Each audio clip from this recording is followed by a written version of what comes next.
Isang pusong nagpapadama sa bawat pusong nakikinig. Ito ang kwentong puso. May mga pag-ibig na isinilang para maging tahanan. Pero paano kung ang mismong pundasyon nito ay guguho dahil sa isang kasinungalingan? Ito ang kwento ni Mia, isang babaeng nagmahal ng buo, pero pinarusahan ng walang kalaban-laban. Isang babaeng pinagkaitan ng dignidad at itinapon sa dilim, dala-dala ang isang sikretong habambuhay niyang iingatan. At ang pagbasag sa kanyang mundo ay hindi nagsimula sa isang sigaw o sampal, kundi sa isang hatol na kasing lamig ng yelo mula sa mga labing minsan niyang iginalang. Pagnanakaw, isang salita, malamig, matigas, at tumusok ito sa puso ni Mia na parang pinong piraso ng yelo. Tumigil ang pag-ikot ng kanyang mundo. Sa marangyang sala ng mga Villarreal, kung saan dati ay puno ng mga pangarap at matatamis ng ngiti, ngayon ay nababalot ng katahimikang nakakabingi. Ikaw ang kumuha ng kwintas ko, Mia. Aminin mo. Ang boses ay mula kay Doña Celestina, ang babaeng tiningala niya, ang ina ng lalaking pinakamamahal niya.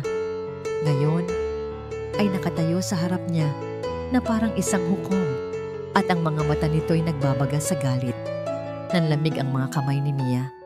Hindi niya magawang gumalaw. Hinanap ng mga mata niya si Ethan. Umaasang sasalubungin siya nito ng pagtatanggol, ng yakap, ng kahit anong magsasabing panaginip lang ang lahat. Nakatayo si Ethan sa tabi ng kanyang ina. Ang muka ay puno ng pagkalito. Ma, ano bang sinasabi niyo?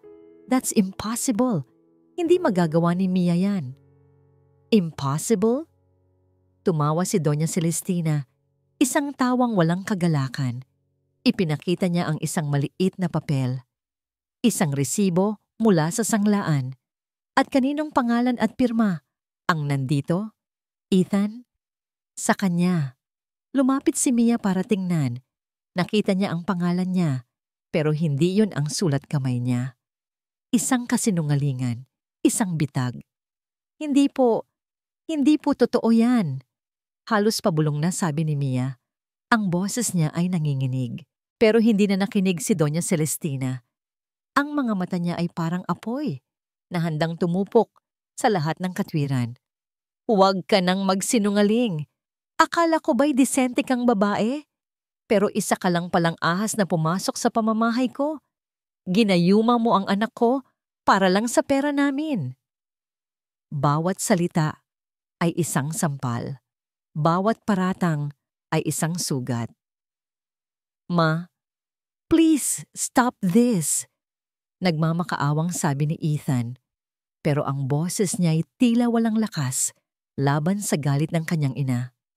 Hinarap siya ni Doña Celestina, matigas ang tingin. Manahimik ka, Ethan. Panahon na para mamili ka. Ang pamilya mo o ang babaeng magnanakaw na ito? Sa sandaling iyon, tiningnan ni Mia si Ethan. Nakita niya ang pag-aalinlangan sa mga mata nito, ang pagiging watak-watak sa pagitan ng pag-ibig para sa kanya at sa tungkulin nito bilang anak. At sa isang iglap, naintindihan ni Mia ang lahat. Natalo na siya. Parang nabasag ang puso niya sa 1,000 piraso. Ang mga luhang kanina pa niya pinipigilan ay bumuhos na. Dumadaloy sa kanyang mga pisngi. Wala nang lumabas na salita sa kanyang bibig. Para saan pa? Naalala niya noong minsan, isinangla niya ang nag-iisang hikaw na pamana ng kanyang yumaong ina para lang mabilhan ng gamot si Doña Celestina nung ito'y nagkasakit. Hindi iyon alam ni Numan. Isang sikretong utang na loob na itinago niya sa puso. At ito ang kapalit. Tumalikod siya. Dahan-dahan. Bawat hakbang ay parang may bigat na 1 tonelada. Hindi na niya kinuha ang kanyang mga gamit. Wala na siyang babalikan. Bago niya pihitin ang seradura ng pinto, dahan-dahan niyang hinaplos ang kanyang tiyan. Isang lihim, isang pangako, ang nag-iisa niyang lakas. Pagbukas niya ng pinto, bumuhos sa kanya ang malakas na ulan. Kasing lamig ng sakit na nararamdaman niya. Isang huling sulyap ang ibinigay niya kay Ethan na nakatayo lang doon, tulala at walang magawa. At pagkatapos, ang pinto ay sumara ng malakas, lag. Naiwan si Mia sa labas, mag-isa sa gitna ng unos, yakap-yakap ang sarili habang ang mundo niya ay gumuho. Ang tunog ng pagsara ng pinto ay huling hantungan. Para kay Mia, iyon ang tunog ng pagguho ng lahat ng kanyang mga pangarap. Basa, giniginaw, nag-iisa, wala siyang direksyon, ang mga paa niya lang ang nagdadala sa kanya kung saan. Ang bawat patak ng ulan na tumatama sa kanyang balat ay parang maliliit na karayom, ngunit wala itong panama sa sakit na nararamdaman niya sa loob.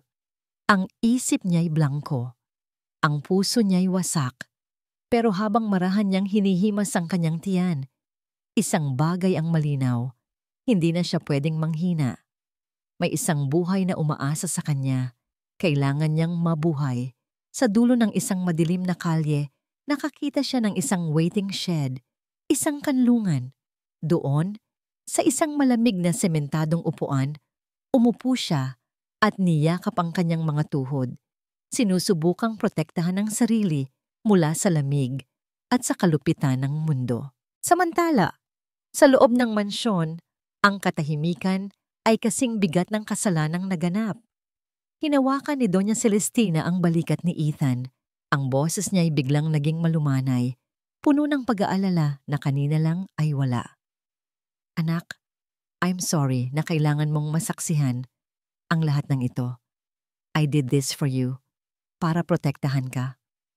Protektahan? Ulit ni Ethan. Ang boses niya ay basag. Ma, pinalayas mo siya. Pinaratangan mo siya. Hindi ko na siya kilala sa mga sinabi mo. Umupo si Doña Celestina sa tabi niya. Hinawakan ang kanyang kamay. Dahil hindi mo talaga siya kilala, Ethan. Nang makausap ko siya ng sarilinan bago ito, umamin siya. She confessed. Sinabi niyang pera lang ang habol niya. Praktikal lang daw siya. At nang bigyan ko siya ng malaking halaga para layuan ka, tinanggap niya agad nang walang pag-aalinlangan. Gumuho ang mundo ni Ethan sa pangalawang pagkakataon. Pera? Tinanggap niya ang pera? Hindi. Hindi ako naniniwala. Mahinang sabi ni Ethan. Pero kahit siya ay hindi na sigurado sa sarili niyang mga salita.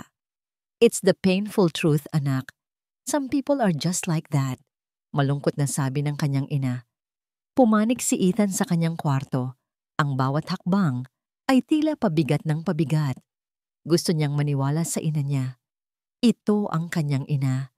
Pero bakit may isang parte sa puso niya na sumisigaw na mali ang lahat? Binuksan niya ang kanyang wallet at kinuha ang nag-iisang litrato nilang dalawa ni Mia. Kuha ito sa isang simpleng funfair. Pareho silang tumatawa. May hawak na cotton candy. Ang ngiti ni Mia sa litratong yon, napakapuro, napakatotoo. Hindi iyon ang ngiti ng isang babaeng mukhang pera. At bigla, may isang bagay na pumasok sa isip niya, ang mga gamit ni Mia. Kung umalis si Mia dala ang malaking halaga, kung pera lang ang habol niya, bakit niya iiwan ang lahat ng mamahaling regalo na ibinigay niya? Ang designer bag, ang alahas, ang sapatos. Lahat ay nasa kwarto pa nito. It doesn't make sense. Bumaba siyang muli. Ang isip ay gulong-gulo. Naabutan niya ang kanyang ina na nagtitimpla ng tsa. Kalmado na, para bang walang nangyari. Ma, simula niya, sinusubukang kontrolin ang panginginig ng kanyang boses. Kung tinanggap niya ang pera, bakit iniwan niya ang lahat ng gamit na binigay ko? Yung mga alahas, yung mga bag, lahat nandoon pa. Natigilan si Doña Celestina. Sandali siyang hindi nakasagot. Pagkatapos ay lumingon ito, isang malungkot na ngiti ang gumuhit sa kanyang mga labi, ngunit hindi umabot sa kanyang mga mata. Pagkatapos ng lahat, ako pa ba ang pagdududahan mo, anak? Pasaw, 5 taon, 1,825 araw. Ganoon nakatagal mula ng talikuran ni Mia ang buhay na minsan niyang pinangarap. Sa tondo, Ang amoy ng ulan ay hindi na romantiko. Ito ay senyales ng bubong na maaaring tumulo, ng mga isasampay na hindi matutuyo, at ng putik na papasok sa kanilang munting tahanan. Ang mansyon ng mga Villarreal ay isa na lang malayong alaala. Ang mundo niya ngayon ay isang maliit na kwarto sa paupahan ni Aling Nene, isang espasyong sapat lang para sa isang lumang papag, isang maliit na mesa, at sa walang hanggang pagmamahal niya para sa kanyang anak. Mama, look! Star! Napangiti si Mia nang ituro ng 5 taong gulang na si JR ang isang bituin na gawa sa lumang straw na isinabit niya sa bintana. Ang mga mata ng bata, kasing ningning ng mga bituin na hindi na nila matanaw sa siksikang syudad. Si JR ang kanyang umaga, tanghali at gabi. Ang kanyang lakas, ang kanyang lahat. Ganda. No, anak? Sagot ni Mia. Hinahaplos ang buhok ng bata. Nene calling you? Sigaw ng isang pamilyar na boses mula sa labas, kasunod ng malalakas na katok. Bumuntong hininga si Mia, pero may ngiti sa kanyang labi. Si Aling Nene, ang may-ari ng paupahan na mas madalas pang magreklamo kaysa huminga. Pagbukas ni Mia ng pinto, isang babaeng nasa mga 50 anyos, nakapamewang at nakataasang kilay, ang sumalubong sa kanya. Mia! Diyos ko, anong oras na? Hindi ka pa kumakain. Tingnan mo yang katawan mo, mas payat ka pa sa walis tingting ko. Paano mo aalagaan yang bata kung hindi mo aalagaan yang sarili mo? Sunod-sunod na sermon ni Aling Nene. Kakain na po, Aling Nene. Tatapusin ko lang po itong nilalabhan ko. Mahinahong sagot ni Mia. Umismid si Aling Nene, pero iniabot nito ang isang maliit na mangkok na may takip. O heto, nagluto ako ng tinola. Mainit pa yan. Pakainin mo na yang apo-apohan ko. Kahit kailan ay hindi nito inamin na para din kay Mia ang dala nito. Ito si Aling Nene, ang kanyang bongtron tintong. Ang taong sumalo sa kanya noong halos sumuko na siya. Ang reklamo nito ay pag-aalala. Ang kasungitan nito ay pagmamahal. Nagpasalamat si Mia ang ni Mia at isinara ang pinto. Habang pinapakain niya si JR, tiningnan niya ang kanyang mga kamay. Magaspang na. Kalyo-kalyo dahil sa walang tigil na paglalabada, paglilinis ng bahay, at pagtulong sa karinderya sa kanto. Malayo sa malalambot na kamay na dati hinahawakan ni Ethan. Si Ethan, 5 taon na, pero may mga gabing napapanaginipan pa rin niya ito. 5 taon na, pero hindi pa rin niya masagot ang tanong sa kanyang puso. Naniwala ba talaga siya? Ganoon lang ba kadaling itapon ang lahat? Iwinaksi niya ang mga alaala. Ang mahalaga ay ang ngayon. Nang matapos kumain si JR, may kinuha si Mia mula sa kanyang bulsa. Isang pirasong candy. Iyon na lang ang natira sa kinita niya buong araw, matapos ibayad sa upa at bumili ng bigas. Wow, candy? Masayang sabi ni JR. Hinati ni Mia ang maliit na candy sa 2. Hati tayo, okay? Tumango si JR at sabay nilang isinubo ang kanilang parte. Sa maliit na sandaling iyon, sa gitna ng kahirapan, sila ang pinakamasayang mag-ina sa buong mundo. Ngunit ang kaligayahan ay sadyang panandalian. Kinagabihan, nagsimulang maging matamlay si JR at nang hipuin ni Mia ang kanyang noo, halos mapaso siya sa init. Nilalagnat ang kanyang anak. Mataas na lagnat. Binalot niya si JR sa kumot pero hindi bumababa ang init nito. Nagsimula nang manginig ang bata. Takot. Iyon ang unang gumapang sa puso ni Mia. Tumakbo siya palabas. Kumatok sa pinto ni Aling Nene, humihingi ng tulong. Nawala ang lahat ng kasungitan sa mukha ni Aling Nene nang makita nito ang namumutlang mukha ni Mia at ang nanginginig na si JR sa mga bisig nito.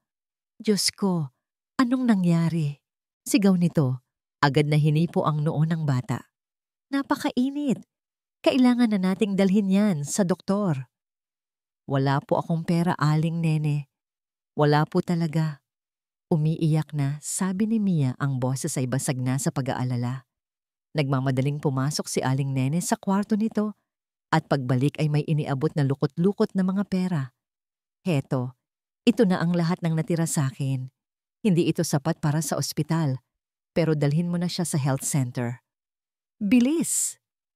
Sa barangay health center, binigyan lang sila ng paracetamol at payo na kung hindi bumaba ang lagnat sa loob ng ilang oras, kailangan na itong isugod sa isang klinika para masuri. Pero lumipas ang mga oras at lalo lang lumala ang kalagayan ni JR. Nagsimula na itong managinip ng masama dahil sa taas ng lagnat. Halos hindi na humihiwalay si Mia sa tabi nito. Patuloy na pinupunasan ang kanyang munting katawan habang paulit-ulit na nagdarasal. Ang pakiramdam ng kawalan ng kapangyarihan ay parang laso na unti-unting pumapatay sa kanyang pag-asa. Wala na siyang kamag-anak na malalapitan. Wala nang kahit isang kusing sa kanyang bulsa. Sa gitna ng kanyang desperasyon, iniwan niya sandali si JR sa pagbabantay ni Aling Nene at lumabas siya, nagbabaka sakaling may milagrong mangyari. Habang naglalakad siya sa ilalim ng mga ilaw ng poste, ang mga mata niya'y napako sa isang papel na nakadikit sa isang pader. Isang anunsyo, isang poster, urgent hiring, construction workers. Sa ilalim nito, nakasulat ang sahod bawat araw, isang halaga na higit pa sa kinikita niya sa 3 araw na paglalabada.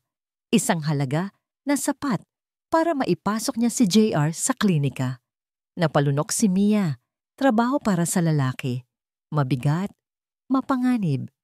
Pero sa isip niya, nakikita niya ang mukha ng kanyang anak, pawis na pawis at nahihirapan. Sa sandaling iyon, nagbago ang takot sa kanyang puso. Napalitan ito ng matigas na determinasyon. Gagawin niya ang lahat, kahit ano. Para kay JR. Habang si Mia ay nakikipaglaban para sa kinabukasan, si Ethan naman ay nalulunod sa isang marangyang kasalukuyan na walang kaluluwa. Ang kanyang penthouse unit sa Makati ay perpekto, malinis, moderno, malamig. Mula sa bintana, tanaw niya ang buong syudad na kumikinang. Pero sa loob ng 4 na sulok ng kanyang tahanan, nag-iisa siya. Tagumpay siya sa kanyang propesyon bilang isang arkitekto. Ngunit sa loob ng 5 taon, may isang malaking espasyo sa kanyang puso na hindi mapunan ng kahit anong blueprint o gusali. Isang hapon, tinawagan siya ng kanyang ina. Kailangan daw niyang tulungan itong magligpit ng mga gamit sa dati nitong opisina dahil lilipat na ito sa bago at mas malaking corporate headquarters. Habang nag-aayos ng mga lumang dokumento at tropeo, isang maliit at maalikabok na kahon sa ilalim ng isang kabinet ang nakaagaw ng kanyang pansin. Simple lang ito, walang marka. Dahil sa kuryosidad, binuksan niya ito. Bumungad sa kanya ang isang pamilyar na kislap, ang kwintas. Ang kwintas na ninakaw daw ni Mia. Parang may kung anong dumagan sa dibdib ni Ethan. Bakit itinago ito ng kanyang ina? Kung ito ang ebidensya, bakit hindi niya ito ibinigay sa pulis? Sa ilalim ng kwintas, may isang papel na nakatupi. Luma na at naninilaw. Dahan-dahan niya itong binuklat. Sulat kamay ni Mia. Ethan, mahal ko, may sorpresa ako para sa'yo. Isang balita na alam kong magpapasaya sa ating dalawa. Hindi na ako makapaghintay na sabihin sa'yo mamaya. Ito na ang simula ng lahat para sa atin. Nagmamahal, Mia. Ang sulat ay may petsa. Ang mismong araw na pinaratangan si Mia. Ang araw na gumuho ang mundo nilang dalawa. Tumigil sa paghinga si Ethan. May sorpresa ako para sa'yo. Paulit-ulit na umikot ang mga salitang yon sa kanyang isip. Anong sorpresa? Anong balita? Isang liham na puno ng pag-asa at pagmamahal. Itinago sa ilalim ng isang simbolo ng kasinungalingan. Bigla, ang lahat ng pagdududa na itinago niya sa loob ng 5 taon ay sumabog. Ang mga gabing hindi siya makatulog. Ang mga tanong na walang sagot. Ang imahe ni Mia na umiiyak sa ilalim ng ulan. Lahat ay bumalik. Lahat ay nagkaroon ng kahulugan. Nabitawan niya ang sulat. Napaupo siya sa sahig sa gitna ng mga alikabok ng nakaraan. At doon, sa unang pagkakataon, sa loob ng 5 taon, si Ethan Villarreal, ang matagumpay na arkitekto, ay humagulgol na parang isang batang nawawala. Umiyak siya para sa 5 taon na nasayang. Umiyak siya para sa sakit na tiniis ni Mia. Umiyak siya para sa katotohanang pinaniwalaan niya ang isang napakalaking kasinungalingan. Nang maubos ang kanyang mga luha, napalitan ito ng isang bagay na mas matindi. Galit. Isang malamig at matalas na galit. Pinulot niya ang sulat mula sa sahig. Maingat itong itinupi at inilagay sa kanyang bulsa. Kinuha niya ang kanyang susi ng kotse at hindi na nagpaalam. Habang nagmamaneho siya, iisa lang ang nasa isip niya. Nakarating siya sa bagong opisina ng Villarreal Corporation. Ang mga empleyado ay yumuko at bumati sa kanya, ngunit hindi niya sila pinansin. Nagtuloy-tuloy siya sa pinakadulong kwarto, ang opisina ng kanyang ina. Binuksan niya ang pinto nang walang katok. Napaangat ng tingin si Doña Celestina mula sa kanyang mga papeles. Nagulat. "Ethan, anak, anong ginagawa mo dito?" Hindi sumagot si Ethan. Dahan-dahan siyang lumapit sa napakalaking mesa na gawa sa mahogany. Mula sa kanyang bulsa, kinuha niya ang luma at naninilaw na sulat. Marahan niya itong inilapag sa ibabaw ng makintab na mesa. Tumingin siya sa mga mata ng kanyang ina at sa unang pagkakataon, wala na itong bahid ng paggalang o pagmamahal. Tanging yelo. "Ma, we need to talk. Now." Ang katahimikan sa loob ng opisina ay masakit sa tainga. Tinitigan ni Doña Celestina ang sulat na nasa ibabaw ng kanyang mesa na para bang ito ay isang bomba na sasabog anumang oras. Tinaas niya ang kanyang tingin, sinubukang magpakita ng nangiti, ngunit bigo ito. "Ano ito, Ethan? Isang lumang basura mula sa nakaraan." "Huwag niyo akong ituring na parang tanga, ma," sagot ni Ethan. Ang boses niya ay kalmado pero puno ng panganib. 5 taon. 5 taon niyo akong pinaniwala sa isang kasinungalingan." Tumayo si Doña Celestina, nilibot ang mesa at sinubukang hawakan ang braso ng anak. "Hindi ko alam ang sinasabi mo. Ginawa ko ang lahat para protektahan ka mula sa babaeng iyon." "Protektahan?" Malakas na sabi ni Ethan. Tinabig ang kamay ng ina. "Sinira niyo ang buhay niya. Sinira niyo ang buhay ko. For what? For this corporation? For our name?" "Para sa'yo," sigaw ni Celestina. Ang kanyang pagkukunwari ay nagsimulang gumuho. "Hindi siya nararapat para sa'yo, Ethan. Isang hamak na anak ng mangingisda. Anong maibibigay niya sa'yo?" "Pagmamahal," sagot ni Ethan. Ang isang salita ay tumama na parang sampal. "Isang bagay na hindi nabibili ng lahat ng pera niyo. Isang bagay na ipinagkait niyo sa akin." Ipinakita niya ang sulat. "Ano ang sorpresa, ma?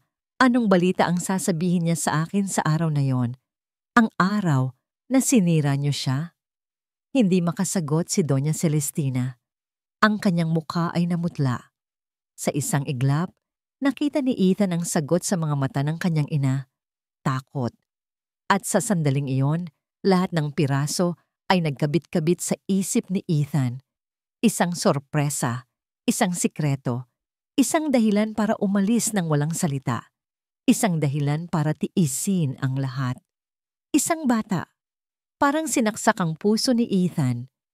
Ang posibilidad na yon, na mayroon siyang anak na hindi niya nakilala, na lumaki sa hirap habang siya ay nabubuhay sa luho, ay isang sakit na hindi niya kayang ilarawan.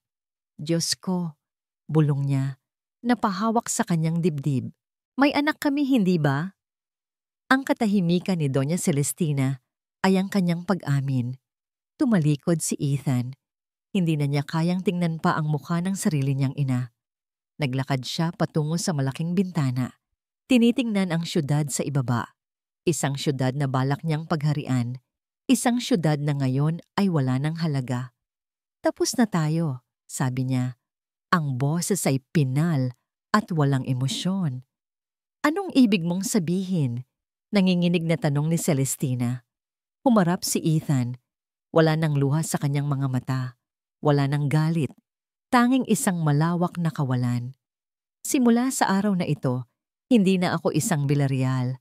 Tinatalikuran ko na ang pangalan, ang pera, ang lahat ng ito. Wala akong dadalhin kahit isang kusing na galing sa kasinungalingang ito. Hindi mo pwedeng gawin yan, Ethan.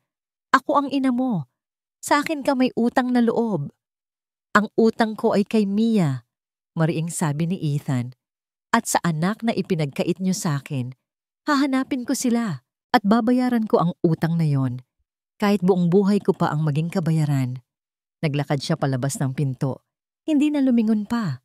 Naiwan si Doña Celestina, mag-isa sa kanyang napakalaking opisina. Napaluhod sa sahig habang ang tunog ng mga yapak ng papalayong anak ay ang huling dagok sa kanyang tagumpay na ngayon ay abona. Sa loob ng kanyang kotse, walang direksyong nagmaneho si Ethan. Pero habang tinatahak niya ang kalsada, isang ideya ang nabuo sa kanyang isip. Isang paraan para magsimula muli. Isang paraan para magbayad sala. Hindi niya gagamitin ang kanyang pera. Gagamitin niya ang kanyang talento. Magtatayo siya, hindi ng mga matataas na gusali para sa mayayaman, kundi ng mga tahanan para sa mga nangangailangan. Isang bahay para sa lahat. Isang bahay na sana ay maialay niya sa pamilyang ninakaw mula sa kanya. Ang sikat ng araw sa construction site ay parang latigo sa balat. Ang ingay ng mga bakal na nagbabanggaan at sigawan ng mga trabahador ay isang mundong napakalayo sa tahimik na opisina na dati niyang pinagtatrabahuhan. Para kay Mia, ito ang bagong realidad. Hoy miss, sigurado ka ba dyan? Baka mabalian ka. Sigaw ng foreman, isang lalaking may mabagsik na mukha pero may bakas ng pag-aalala sa boses. Hindi sumagot si Mia. Ibinuhos niya ang lahat ng kanyang natitirang lakas para buhatin ang isang sako ng semento. Ang bigat nito ay halos magpaluhod sa kanya. Bawat hibla ng kanyang kalamnan ay sumisigaw. Pero sa isip niya, iisang imahe lang ang nakikita niya. Ang mukha ni JR na nilalagnat. Kaya mo to, Mia, para kay JR. Habang si Mia ay nakikipagbuno sa semento at alikabok, si Ethan naman ay nagsisimulang maghukay sa ilalim ng mga kasinungalingan, gamit ang sarili niyang pera na naipon mula sa mga personal niyang proyekto. Umupa siya ng isang maliit na kwarto sa isang apartment sa Quezon City. Simple, malinis, at malayo sa anino ng kanyang pamilya. Ang una niyang ginawa ay hanapin ang mga dating kasambahay na biglang nag-resign pagkatapos ng insidente 5 taon na ang nakalipas. Ang una sa kanyang listahan, si Manang Elsa, ang labanderang malapit noon kay Mia. Natagpuan niya ito sa isang maliit na karinderya sa Pasig, kung saan ito ngayon nagtatrabaho. Halatang nagulat at natakot si Manang Elsa nang makita siya. Sir Ethan, anong ginagawa niyo dito? Nauutal na tanong nito. Manang, kailangan ko po ng tulong niyo, sabi ni Ethan. Ang boses ay mahinahon at puno ng pakiusap. Tungkol po ito kay Mia. Namutla ang matanda. Naku sir, wala po akong alam. Matagal na po iyon. Alam ko pong natatakot kayo kay Mama. Pero hindi na po ako Villarreal. Nag-iisa na lang po ako ngayon. Gusto ko lang malaman ang totoo, sabi ni Ethan.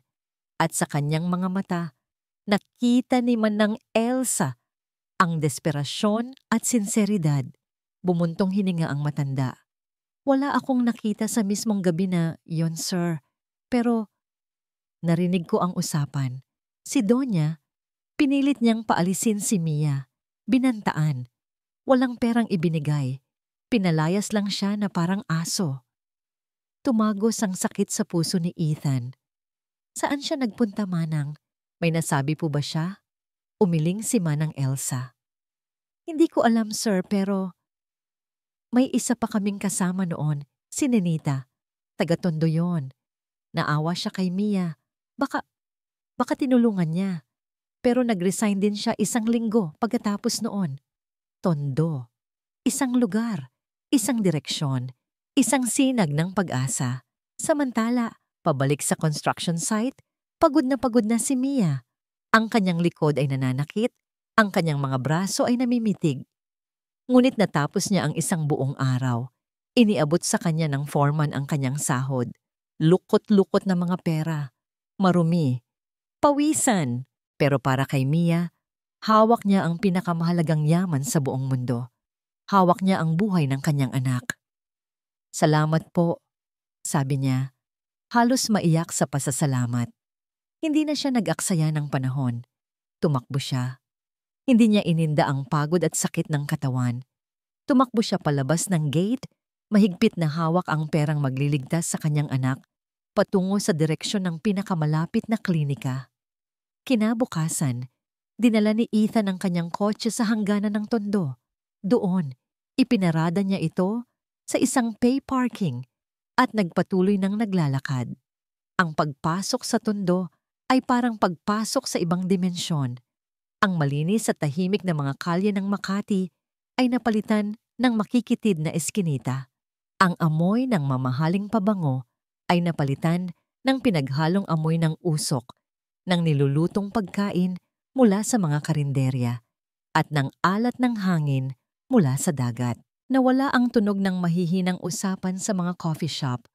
Ang naririnig niya ngayon ay ang sigawan ng mga tindera, ang busina ng mga tricycle, ang tawanan ng mga batang naglalaro sa kalsada, at ang malakas na tugtugin mula sa bawat bahay. Para sa isang taong lumaki sa isang mansyon kung saan ang katahimikan ay ginto, ang ingay ng Tondo ay nakakabingi. Pero sa gitna ng lahat ng ito, may kakaibang enerhiya. Isang pulsasyon ng buhay. Hawak niya sa isang pirasong papel ang pangalang ibinigay ni Mana ng Elsa. Nenita. Isang pangalan sa isang dagat ng tao. Saan siya magsisimula? Nagtanong-tanong siya sa ilang mga tindahan, ngunit walang nakakakilala sa pangalang iyon. Bawat iling na natatanggap niya ay isang maliit na kabiguan. Sa gitna ng kanyang paghahanap, nakaramdam siya ng gutom. Pumasok siya sa isang maliit na karinderya. Umorder siya ng kanin at adobong sitaw. Simple. Pero ang lasa ay tunay. Habang kumakain, pinagmasdan niya ang mga tao sa paligid. Mga construction worker na nagtatawanan. Habang kumakain, mga nanay na may bitbit na mga bayong, mga estudyanteng nag-aasaran. Pagod ang kanilang mga mukha, pero ang kanilang mga mata ay buhay. Pinagmasdan niya ang mga batang naghahabulan sa labas, mga paay na kayapak, pero ang mga ngiti ay abot langit. Nakita niya ang pagtutulungan ng mga magkakapit-bahay. Isang init na hindi niya kailanman naramdaman sa loob ng malamig na mansyon ng kanyang ina. Ito ang mundo kung saan maaaring napadpad si Mia. Isang mundong mahirap, pero totoo. Isang kakaibang koneksyon ang naramdaman niya sa lugar. Isang pakiramdam na kahit gaano ito kagulo at kaingay, mayroon itong puso. Dito, ang mga tao ay lumalaban para mabuhay araw-araw, hindi para sa yaman o kapangyarihan, kundi para sa isa't isa. Nang matapos kumain, nilapitan niya ang matandang babae na may-ari ng karinderya. Nay, pasensya na po sa abala. May hinahanap po kasi akong tao. Nenita po ang pangalan. Dati pong kasambahay sa Makati. Tinitigan siya ng matanda. Nenita? Maraming Nenita dito, iho. Anong apelyido? Umiling si Ethan. Hindi ko po alam. Bumuntong hininga ang matanda. Mahirap yan. Pero sa Tondo, ang chismis ay mas mabilis pa sa internet. Subukan mo sa palengke. Hanapin mo si Aling Dory, yung nagtitinda ng mga gulay sa pinakagitna. Halos lahat ng tao dito kilala noon. Isang sinag ng pag-asa. Nagpasalamat si Ethan at naglakad patungo sa direksyon ng palengke. Habang papalapit siya, papalakas ng papalakas ang tibok ng kanyang puso. Hindi niya alam na ang bawat hakbang niya ay naglalapit sa kanya hindi lang sa katotohanan, kundi sa isang nakaraang hindi niya akalaing posible pang mabalikan. Ang palengke ng Tondo ay isang maelstrom ng kulay, amoy at tunog. Para kay Ethan, na sanay sa mga naka-aircon na grocery, ito ay isang assault sa kanyang mga pandama. Ngunit hindi siya nagpatinag. Hinanap niya ang pwesto ni Aling Dory sa gitna ng siksikan. Habang naglalakad siya sa isang makitid na pasilyo sa pagitan ng mga nagtitinda ng isda at gulay, isang komosyon sa unahan ang nakaagaw ng kanyang pansin. Isang lalaking mukhang lasing ang nanggugulo. Itinutulak nito ang isang babae habang sumisigaw. "Nasaan ang bayad mo? Palagi ka na lang utang." "Sandali lang, Mang Cardo. Bukas na bukas, babayaran kita. Pangako." Pakiusap ng babae, ang boses ay takot na takot. Walang sino man ang nangahas na umawat. Takot ang lahat sa reputasyon ng lalaki. Itinulak ni Mang Cardo ang babae ng malakas. Natumba ito sa sahig at kumalat ang laman ng kanyang maliit na bayong. Ilang pirasong talong at isang supot ng bigas. Pero hindi iyon ang nakapagpatigil sa paghinga ni Ethan. Sa likod ng babae, may isang maliit na batang lalaki, mga 5 taong gulang, na umiiyak sa takot. Mabilis na gumapang ang bata, palapit sa kanyang ina. Sinusubukang protektahan ito gamit ang kanyang munting katawan. At ang babae, habang dahan-dahang bumabangon, ang mukha ay puno ng dumi at luha. Ang mukha niya, ang mga mata niya, parang isang kidlat na tumama kay Ethan. Ang tibok ng kanyang puso ay huminto. Pagkatapos ay kumabog ng napakabilis na parang gustong kumawala sa kanyang dibdib. Namayat ito. Ang balat na dati makinis ay nasunog na sa araw. Ang mga kamay na dati malambot ay magaspang na. Pero ang mga matang iyon na minahal niya nang higit sa kanyang buhay, hindi siya maaaring magkamali. "Mia!" Isang bulong lang iyon, pero para sa kanya, isa itong sigaw na nagpabagsak sa lahat ng pader na itinayo niya sa loob ng 5 taon. Nang akmang sasaktan muli ni Mang Cardo si Mia, hindi na nag-isip si Ethan. Mabilis siyang kumilos. Hinawakan niya ang braso nito, ang pagkakahawak niya ay mahigpit at hindi matinag. Nagulat si Mang Cardo. "Sino ka ba? Huwag kang makialam dito." "Tama na yan," sabi ni Ethan. Ang boses niya ay kalmado, ngunit may bigat na nagpatigil sa lahat ng ingay sa paligid. Sa pagitan ng 2 lalaki, dahan-dahang itinaas ni Mia ang kanyang paningin. Narinig niya ang boses na yon. Isang boses na sa loob ng 5 taon ay pilit niyang kinalimutan, ngunit gabi-gabi niyang naririnig sa kanyang mga panaginip. At nang makita niya ang mukha ng lalaking humarang para sa kanya, ang mundo niya ay gumuho sa pangalawang pagkakataon. Maputik siya, gusgusin, amoy pawis, at sa harap niya nakatayo si Ethan. Ang lalaking minahal niya, ang lalaking hinayaan siyang umalis, ang ama ng kanyang anak. Ang lahat ng emosyon, gulat, sakit, hiya, galit, ay naghalo-halo sa kanyang dibdib. "Ethan," halos walang tunog na lumabas sa kanyang bibig. Hindi inalis ni Ethan ang tingin kay Mia, ngunit ang mga salita niya ay para kay Mang Cardo. "Magkano ang utang niya?"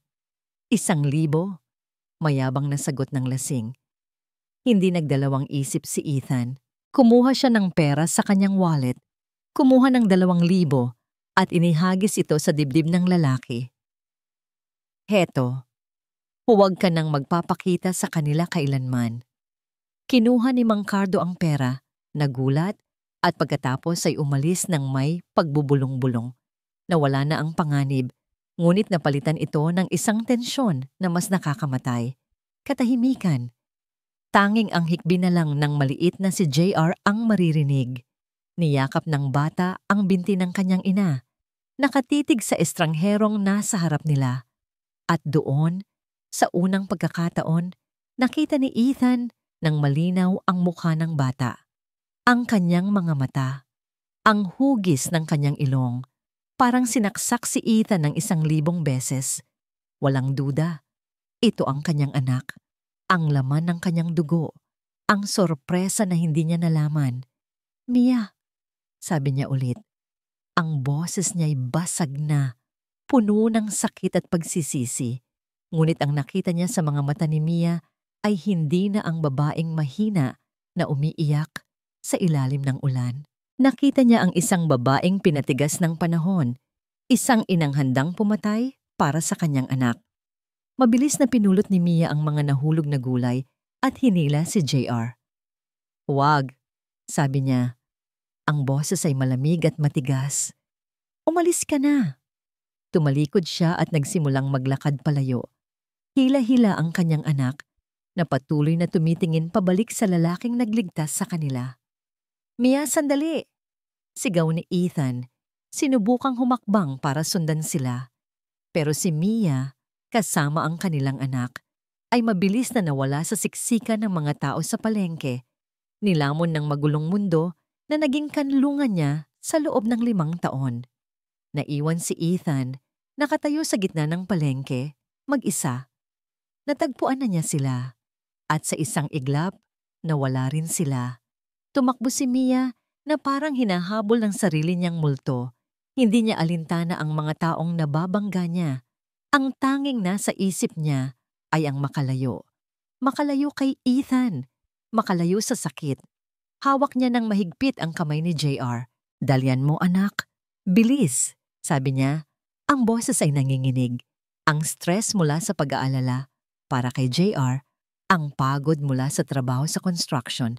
At ngayon, ang biglaang paglabas ni Ethan. Lahat ay bumuhos sa kanya ng sabay-sabay. Naramdaman niya ang isang matinding kirot sa kanyang puson. Bigla, matalas. Napahinto siya at napahawak sa kanyang tiyan. Halos hindi makahinga. "Mama, okay ka lang?" tanong ni JR. Ang maliliit na mata ay puno ng pag-aalala. Sinubukan ni Mia na humakbang muli, pero isa pang mas matinding kirot ang pumilipit sa kanya. Napaluhod siya sa gitna ng eskinita. Malamig na pawis ang nagsimulang tumulo sa kanyang noo. May mali. May napakasamang nangyayari. "Aling Nene!" Iyon ang tanging pangalan na naisigaw niya bago siya tuluyang manghina. Samantala, naiwang tulala si Ethan sa palengke. Nang matauhan, isang bagay lang ang alam niyang kailangan niyang gawin. Hanapin sila. Mabilis siyang nagtungo sa pwesto ni Aling Dory. Ang tinderang sinabi sa kanya kanina, "Aling Dory, tulong po. Yung babae pong natumba kanina na may kasamang bata. Kilala niyo po ba sila?" Halos magkanda-ugaga na tanong ni Ethan. Tinitigan siya ni Aling Dory. "Si Mia?" "Oo. Nakatira yan sa paupahan ni Nene." "Bakit? Ano mo ba sila?" Hindi na sumagot si Ethan. Ang pangalan ni Aling Nene ang tanging kailangan niya. Nagtanong siya kung saan ang bahay nito at tumakbo ng buong bilis. Sinusundan ang mga direksyong ibinigay sa kanya. Pagdating niya sa lugar, naabutan niya ang kaguluhan. Nakita niya si Aling Nene at ilang kapitbahay na maingat na isinasakay ang isang nanghihinang si Mia sa isang tricycle. "Dalhin na natin siya sa ospital. Bilis!" Sigaw ni Aling Nene. Ang muka ay puno ng pag-aalala. Sumunod si Ethan. Sakay ng sarili niyang kotse, maingat niyang binuntutan ang tricycle hanggang sa makarating sila sa pinakamalapit na pampublikong ospital. Sa waiting area, hinarap ni Aling Nene si Ethan. Ang mga matay nag-aapoy sa galit. "Sino ka ba? Anong ginawa mo kay Mia?" "Okay lang siya kanina, bago ka nagpakita." Ako po ang ama ni JR," mahinang sabi ni Ethan. Bawat salita ay parang kutsilyong sumusugat sa sarili niyang lalamunan. Natigilan si Aling Nene. Tiningnan niya si Ethan mula ulo hanggang paa. Ang mamahaling damit. Ang ayos ng isang taong hindi nabibilang sa kanilang mundo. Pagkatapos ay isang mapait na tawa ang kumawala sa kanya. "Ang ama? Saan ka nanggaling sa loob ng 5 taon?" Tanong niya. Ang boses ay puno ng pangungutya. Alam mo ba kung ilang gabi siyang umiiyak dahil sa'yo? Alam mo ba kung paano niya tiniis ang gutom para lang may maipakain sa anak mo? Alam mo ba na nagtrabaho siya sa construction, nagbuhat ng semento, para lang may maipagamot sa lagnat ng anak mo? Bawat tanong ay isang suntok sa sikmura ni Ethan. Hindi siya makasagot. Tanging ang pag-agos ng luha sa kanyang mga mata ang kanyang naging tugon. 5 taon siyang nag-isa. 5 taon niyang binuhat ang mundo para sa batang yon. At ikaw, darating ka lang na parang wala kang kasalanan? Sa sandaling yon, lumabas ang isang doktor mula sa emergency room. Family of Mia Cruz, mabilis na lumapit ang dalawa. Kami po. Kamusta po siya, Doc? Tanong ni Aling Nene. She's under severe stress and exhaustion. It triggered premature labor. Paliwanag ng doktor. Ginagawa namin ang lahat, pero kailangan nating maging handa. Critical ang sitwasyon niya. Ang salitang critical ay umalingaw-ngaw sa pandinig ni Ethan. Premature labor. Ang sorpresa. Ito ang sorpresa. 5 taon na ang nakalipas. Hindi. Bigla niyang naintindihan. Ang pagbubuntis na nakita niya sa construction site, sa kanyang panaginip. Ang babaeng kahawig ni Mia. Hindi yun panaginip. Ito ay isang pangangitain. Si Mia, nagdadalang tao ulit siya. Napaluhod si Ethan sa sahig ng ospital. Hindi dahil sa pagod, kundi dahil sa bigat ng katotohanang sumampal sa kanya. Hindi lang isang buhay ang ipinagkait sa kanya ng kasinungalingan. 2. Ang mga pader ng ospital ay tila nagsasara sa paligid ni Ethan. Bawat segundo na lumilipas ay parang isang walang hanggang paghihintay. Si Aling Nene ay tahimik na nakaupo sa isang tabi, nagdarasal, habang si JR naman ay nakatulog na sa kanyang kandungan, pagod sa mga pangyayari. Si Ethan ay hindi mapakali. Naglalakad siya pabalik-balik sa hallway. Ang mga salita ni Aling Nene ay paulit-ulit na tumatatak sa kanyang isipan.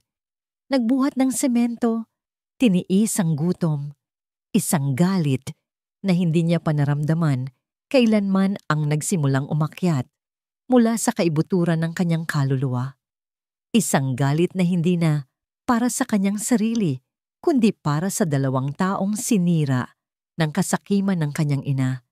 Kinuha niya ang kanyang telepono. Isang numero lang ang tinawagan niya. Nang sagutin ito, isang malamig at autoritatibong boses ang kanyang narinig. Ethan? What is it now? Umuwi ka na. Nasa ospital ako. Sagot ni Ethan. Ang boses niya ay walang emosyon, na lalong nakakatakot. Ano? Anong nangyari sa'yo? Are you hurt? Papunta na ako. Nagbago ang tono ni Doña Celestina. Napalitan ng pag-aalala. Huwag! Mariing sabi ni Ethan. Hindi ako ang pasyente. Si Mia at ang 2 kong anak. Katahimikan sa kabilang linya. Dahil sa stress na idinulot ng pagtatago niya mula sa hustisyang dapat ay sa inyo, nanganganib ang buhay niya at ng pangalawa naming anak. Patuloy ni Ethan. Gusto ko lang malaman ninyo.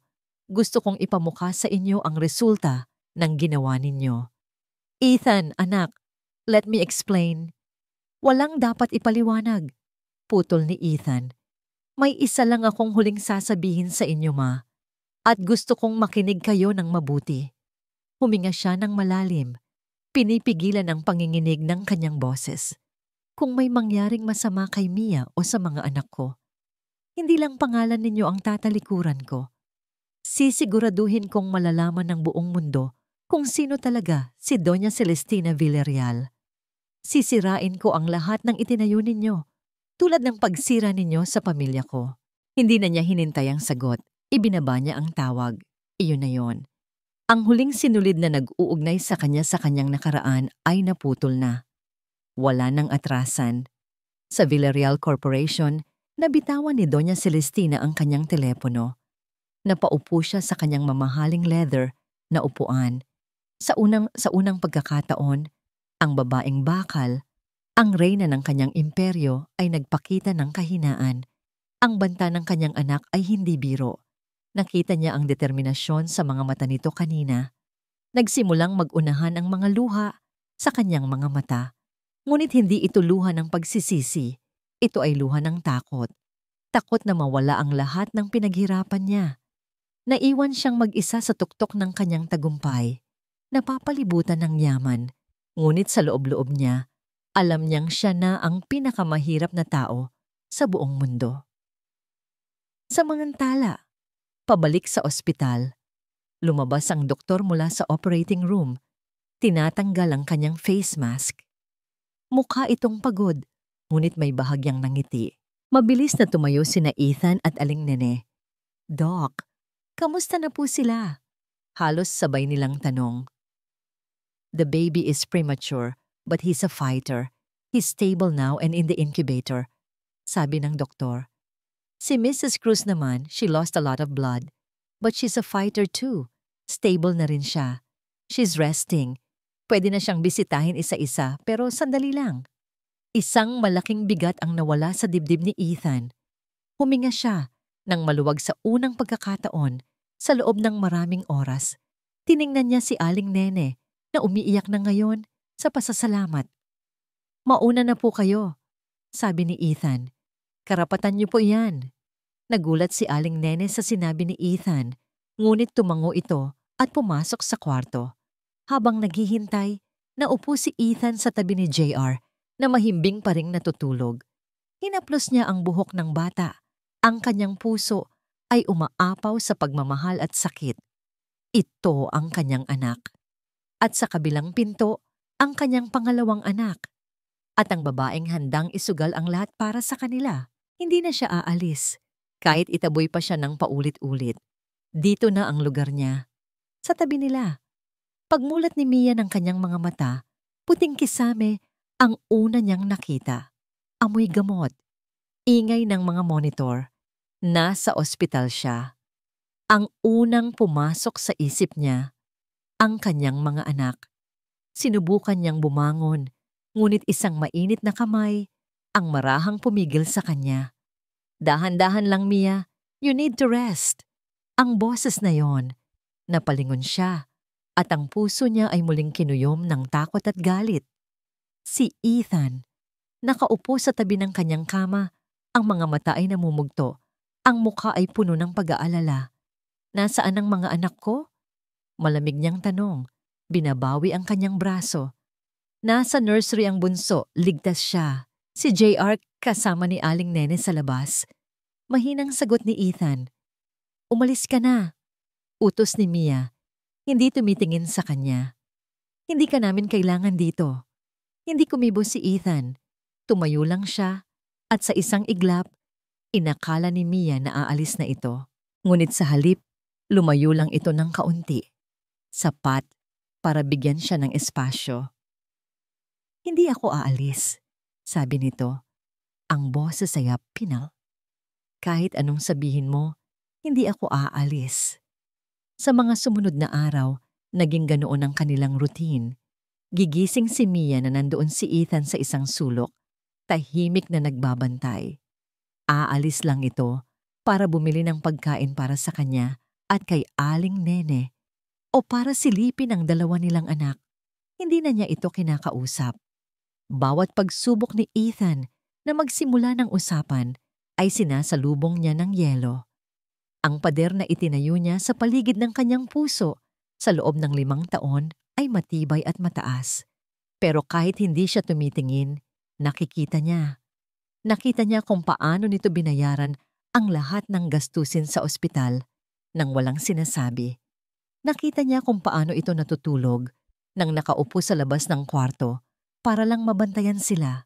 At isang hapon, nang sumilip siya sa bintana ng nursery, nakita niya si Ethan doon sa labas, nakatitig sa incubator. Ang mga kamay ay nakadikit sa salamin na para bang sinusubukan nitong ipadama ang kanyang pagmamahal sa kanilang munting anghel. Si Aling Nene, na dati galit na galit dito, ay nagsimula na ring lumambot. "Alam mo, Mia," sabi nito isang araw habang sinusuklayan siya. Hindi siya umaalis. Kahit minsan, hindi ko nakitang natulog ng mahimbing laging nakabantay. Hindi sumagot si Mia, pero narinig niya.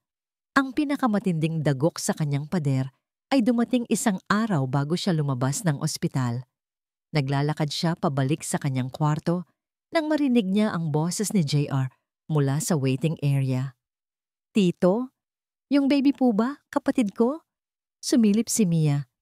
Nakita niya si Ethan na nakaluhod sa harap ni JR, magka-level ang kanilang mga mata. "Oo," sagot ni Ethan. Ang boses ay puno ng lambing. "Siya ang baby brother mo, kaya kailangan, pag lumabas na siya, aalagaan mo siya, ha? Ikaw ang kuya eh." Tumango si JR ng may ngiti. "Opo, ako po ang best kuya in the world."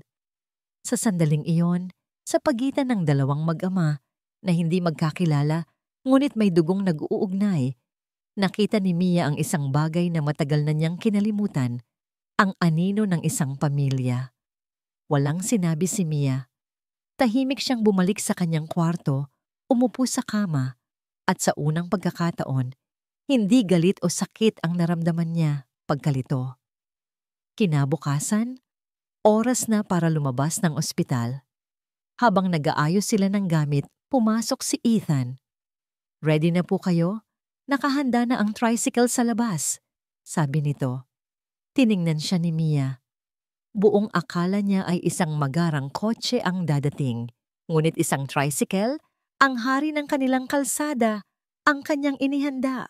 Isang maliit na bagay, pero para kay Mia, ito ay isang malaking mensahe. Hindi siya narito para hilahin sila pabalik sa kanyang mundo. Narito siya para subukang maging parte ng mundo nila. Hindi na siya tumanggi. Tahimik siyang naglakad palabas, kasunod si Aling Nene, nakarga si JR. At sa likod nila, si Ethan, bit-bit ang lahat ng kanilang mga gamit, isang lalaking handang maging anino para lang makasunod sa pamilyang minsan niyang iniwan. Ilang buwan ang lumipas. Ang dating magulo at maputik na bahagi ng tondo ay isa ng komunidad na puno ng pag-asa. Dito nakatayo ang bahay para sa lahat, isang proyektong simple ngunit disente, na may mga makukulay na pinto at maliliit na hardin sa bawat bintana. Ito ang araw ng inaugurasyon. Puno ang lugar ng mga residente, mga opisyal ng barangay, at ng masayang tawanan ng mga bata. Sa gitna ng damdong, tahimik na nakatayo si Mia, karga ang natutulog nilang bunso. Sa tabi niya ay si JR, na tuwang-tuwang nakikipaglaro sa ibang mga bata. At sa likod nila, si Aling Nene, na hindi maipinta ang nangiti sa labi. Nasa isang maliit na entablado si Ethan. Hindi na siya ang Ethan na may suot na mamahaling suit. Nakasuot lang siya ng simpleng polo shirt at maong. Ngunit ang tindig niya ay may bigat at dignidad na hindi maikukubli. Huminga siya ng malalim bago magsalita sa mikropono. "Maraming salamat po sa pagdalo ninyong lahat." Simula niya. Ang boses ay matatag. "Marami ang nagtatanong sa akin, bakit dito? Bakit ganito?" Sabi nila, sayang daw ang talento ko sa maliliit na proyektong tulad nito. Sandali siyang huminto at ang mga mata niya ay naglakbay sa gitna ng mga tao hanggang sa natagpuan nito ang mga mata ni Mia.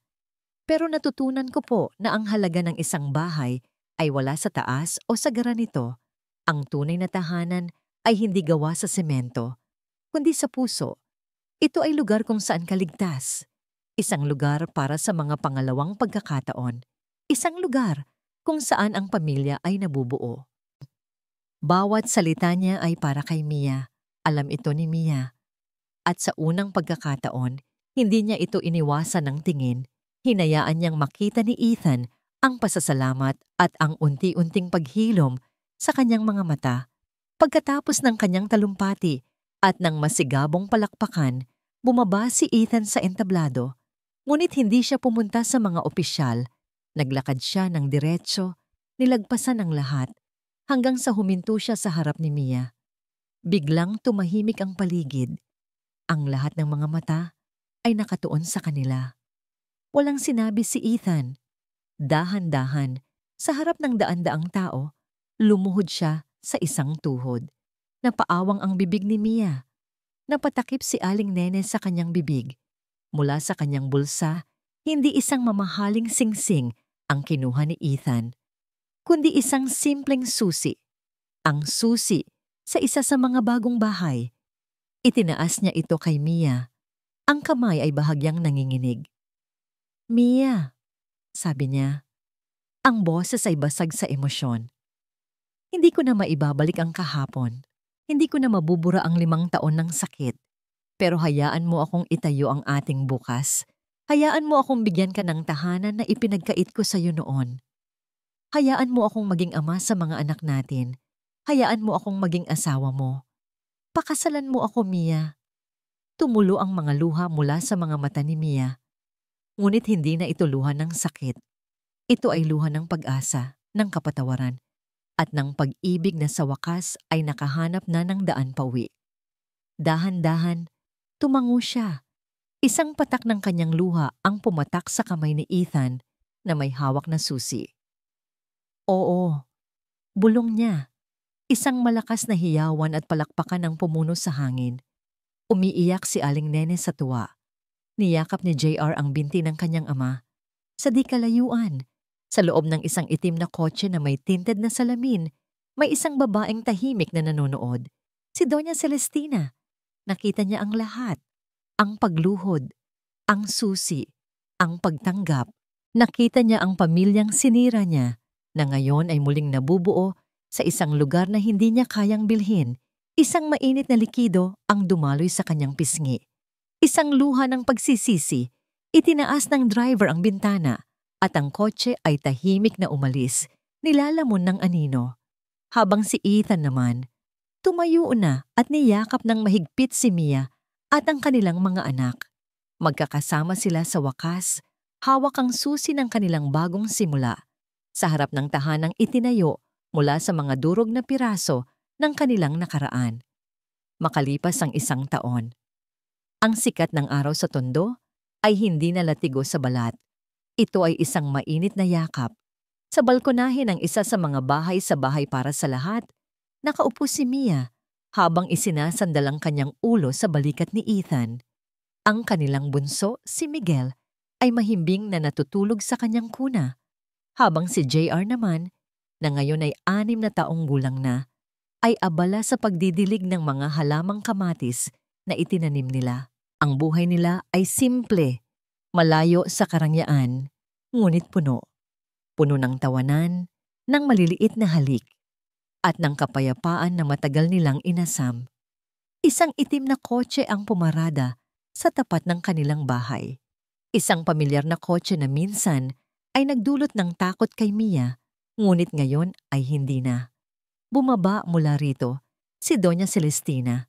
Hindi na siya nakasuot ng kanyang mga sikat na power suit. Simple lang ang kanyang bestida. Sa kanyang mga kamay, wala siyang dalang mamahaling regalo, kundi isang bayong na puno ng mga sariwang prutas. Lumabas sina Mia at Ethan para salubungin siya. Hindi na ito ang tensyonadong paghaharap ng nakaraan. Mayroon ng respeto at distansya, ngunit wala ng galit. "Lola!" Masayang sigaw ni JR, at tumakbo ito para yakapin ang binti ng kanyang lola. Isang tunay na ngiti ang gumuhit sa mga labi ni Doña Celestina. Isang nangiti na sa wakas ay umabot na sa kanyang mga mata. Yumuko siya at hinaplos ang buhok ng kanyang apo. "Kamusta ang pinakamagaling kong hardinero?" tanong niya. Ito na ang kanilang routine sa loob ng ilang buwan. Isang beses sa isang linggo, bibisita si Celestina, hindi bilang isang reyna, kundi bilang isang lola na sinusubukang bumawi sa nawalang panahon. Inabot niya ang bayong kay Mia. "Mga paborito ni JR," sabi niya, halos pabulong. Tiningnan ni Mia ang babaeng minsan niyang kinasuklaman. Nakita niya ang mga kulubot sa mukha nito na wala pa doon dati. Nakita niya ang kalungkutan sa mga mata nito na hindi na maitatago ng anumang alahas. At sa wakas, naintindihan niya, ang pagpapatawad ay hindi para sa taong nakasakit sa'yo. Ito ay para sa sarili mo. Ito ang pagpapalaya sa sarili mula sa bigat ng galit. "Salamat po," sabi ni Mia, at sa kanyang boses mayroong sinseridad. "Gusto niyo po bang pumasok para sa merienda?" Nagulat si Celestina sa alok. Dahan-dahan, tumango siya. Sa loob ng kanilang munting tahanan, naupo silang lahat. Si Ethan at Mia sa isang tabi, si Celestina sa kabila, at si JR sa gitna. Masayang ikinukwento ang kanyang mga kamatis. Ang eksena ay hindi perpekto. Ang mga sugat ng nakaraan ay naroon pa rin, tulad ng mga peklat na hindi na mabubura. Ngunit hindi na ito sariwa, hindi na ito masakit. Natutunan ni Mia na ang kapayapaan ay hindi ang kawalan ng problema, kundi ang kakayahang harapin ito ng may buong puso. Natutunan ni Ethan na ang tunay na lakas ay wala sa kayamanan, kundi sa pag-aalaga sa pamilya. At si Doña Celestina, sa kanyang katandaan, ay natutunan ang pinakamapait na leksyon na ang pag-ibig na sinusubukang ikulong ay mamamatay, ngunit ang pag-ibig na pinalaya ay babalik. Habang pinagmamasdan ni Mia ang kanyang mag-aama na nagtatawanan, hinawakan ni Ethan ang kanyang kamay. Tumingin ito sa kanya. Ang mga mata ay puno ng pagmamahal na hindi kumukupas. Dito, sa gitna ng ingay at sigla ng tondo, sa isang bahay na itinayo, hindi lamang ng semento, kundi ng mga pangarap at pangalawang pagkakataon, natagpuan ni Mia ang kanyang tunay na tahanan. Isang tahanan na hindi nasusukat sa laki, kundi sa lalim ng pusong marunong magmahal at, higit sa lahat, marunong magpatawad. At dito nagtatapos ang kwento ni Mia at Ethan. Mula sa kaibuturan ng aming puso, isang taos-pusong pasasalamat sa iyo na nanatili at sinamahan sila hanggang sa huli. Hindi ko itatanggi habang isinusulat ko ang mga tagpo sa ospital kung saan ang buhay ay nasa bingit ng alanganin. Kasabay ng pagpatak ng luha ni Mia, ang pagpatak din ng sarili kong luha. Ang bawat kwento ay may pinagmumulan, at ang kwentong ito ay hango sa paniniwalang ang tunay na lakas ay hindi nasusukat sa pagtayo, kundi sa paulit-ulit na pagbangon matapos madapa. Ito ay isang paalala na kahit gaano kadilim ang nakaraan, laging may isang butil ng pag-asa na maaaring itanim. At ang butil na yon, dinidiligan ng pagpapatawad hanggang sa ito'y muling sumibol at mamunga. Ngunit iiwan ko sa iyo ang isang tanong. Kung ikaw si Mia, sa harap ng lahat ng sakit at pagtataksil, magagawa mo rin kayang buksan ang iyong puso para sa pagpapatawad? Ibahagi mo naman ang iyong saloobin sa comment section. At kung ang kwentong ito ay sumalat sa iyong puso, huwag kalimutang i-like at i-share ang video na ito. Ang kwento ay isinulat ni Kwentong Puso